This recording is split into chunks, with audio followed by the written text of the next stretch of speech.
Happy new year बोले है ये बो, हैप्पी न्यू ईयर बोले है ये बो, काल कोनो हाल में चुम्मा लेके जाइबो, चल हट के चुम्मा लेके जाइबो, एगो नया साल में चुम्मा लेके जाइबो, एगो नया साल में चुम्मा लेके पड़त।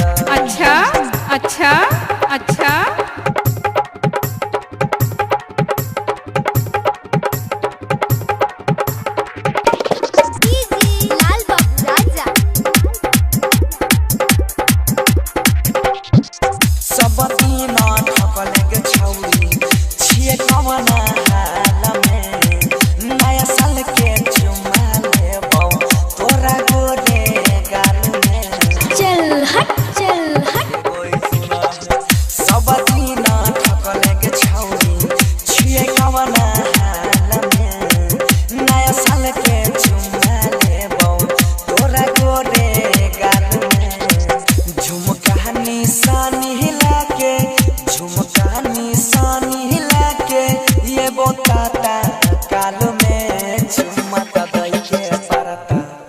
गे चुम्मा के परत, इहो नया साल में चुम्मा लेने बिना के न जाइबो, गोरी तोरा के गाल में चुम्मा लेके जाइबो। अच्छा अच्छा अच्छा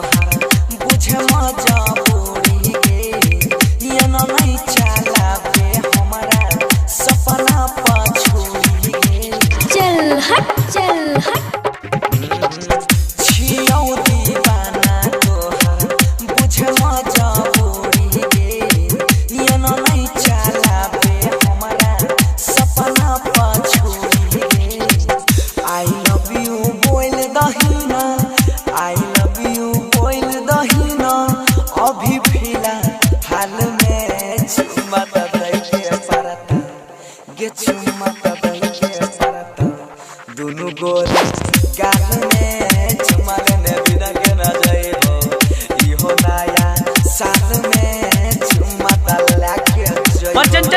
ज्योतिष रिकॉर्डिंग स्टूडियो धाबजिया।